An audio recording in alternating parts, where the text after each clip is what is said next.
We're here today with Stuart Munro, CEO, and manager Paul Doswell, with an exciting announcement.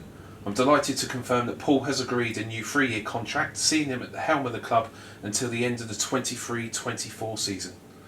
Stuart, can you explain why the board have taken up the option to give Paul a new 3-year contract? Yes, thanks Gary. It was a no-brainer really. Last weekend Derek and I spoke, and we believe we've got the best manager and assistant manager in the Conference South and probably the division above. Paul's record in the last 20 years speaks for itself. Brought a great deal of success to Sutton over many years, and we still feel that he will bring a lot of success to this football club for many years to come. Since my time at the club, I've been approached and turned down offers from a Football League club and a National League club for Paul and Ian's services.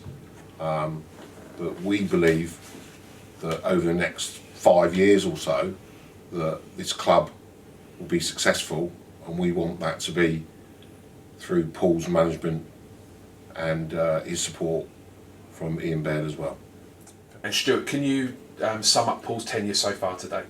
Yeah, the season before last, second in the league when it finished, 7 straight wins, 3 points behind Wildston, 8 games to go. We feel as a club we would have caught them, but the season was curtailed.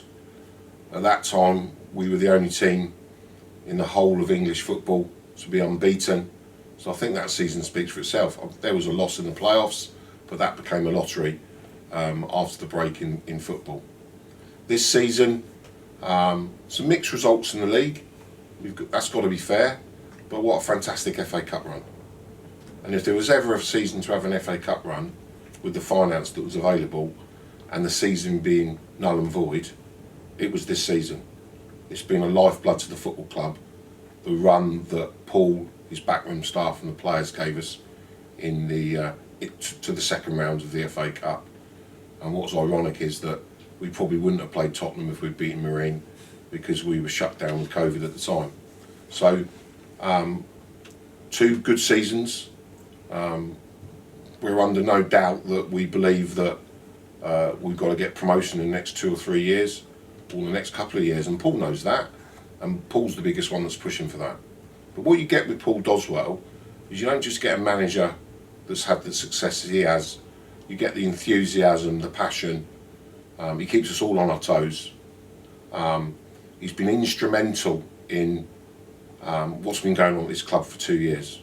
I spoke to the chairman 2 or 3 months ago, and he made a point to me that if Paul hadn't been around in this football club when COVID hit, we'd have been in a worse state than what we are. We're not in a bad state, but we would have been in a poorer state without Paul around.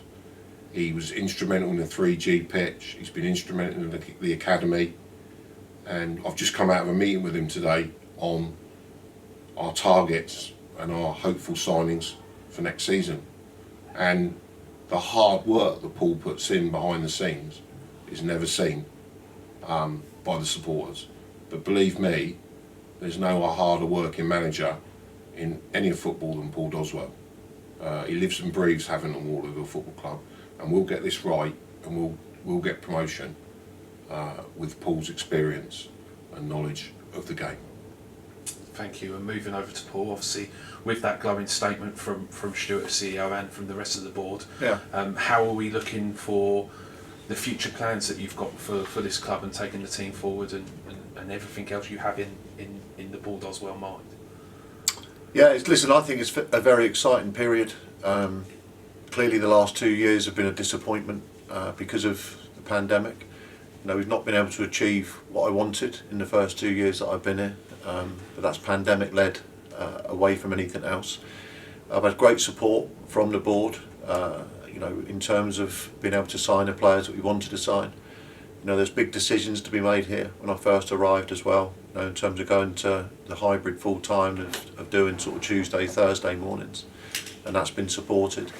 So it's a good relationship I have with the board, with Stuart and with Derek and the rest of the board members as well, and that's important. You've got to feel that you've got their backing, and I have.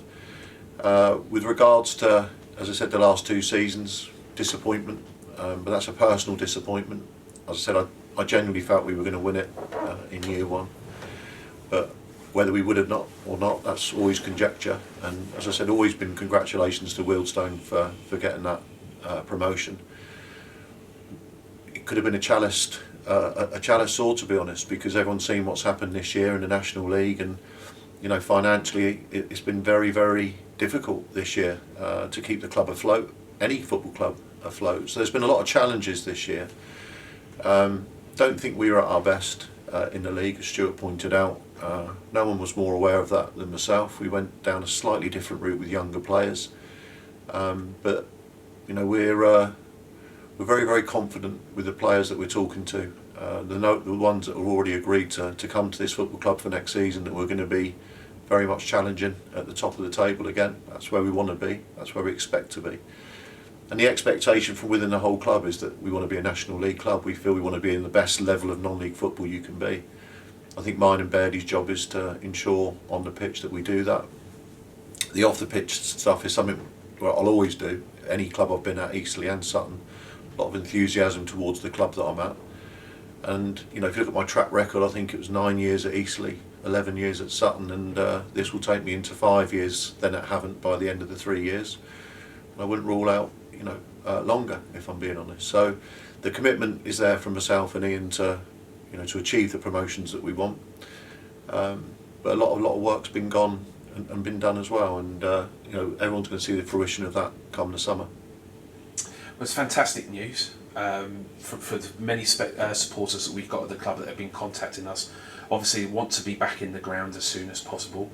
We feel that we may have more positive news for the start of the next season with the government restrictions being lifted sort of mid-July. How are you looking forward to having that vocal noise that we saw twice this season, having those supporters back, supporting the team, supporting yourself, the backroom staff? Will that give a real push for the team as they go for promotion again next season? Yeah, I mean, our support base is massive. We saw when we played Chelmsford here, and it was 800, I think that was a restriction, 800 people in the ground, made a huge difference. I think it was one of our better performances at home in the league that season.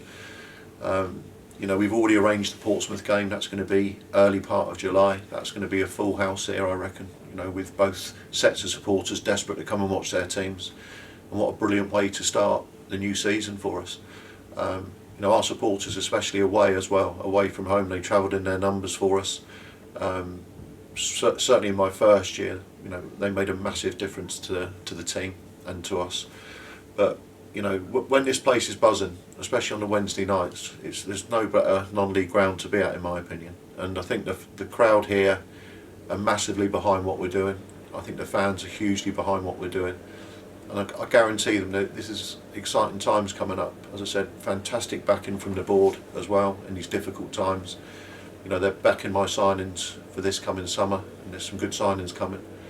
And just excitement, really. Just can't wait. I think, we've seen these last year football played in very sterile environments, and it doesn't suit us. It doesn't suit the way our players are, and it's not been enjoyable, I've got to be honest. And I think come July, back here with this ground banging again, it'll make a huge difference to the level of performance as well. So like I said, there's lots of reasons, why things have been different in this last year. We've all had to get used to playing in empty stadiums, and it's almost like a training friendly game at times, and that's not us. We're normally right on the button. And I know other managers have felt that way as well. Steve King at Dartford's mentioned it.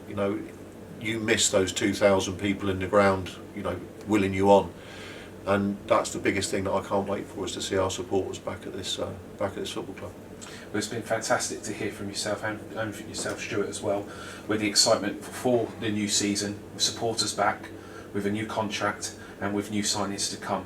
Thank you very much for your time.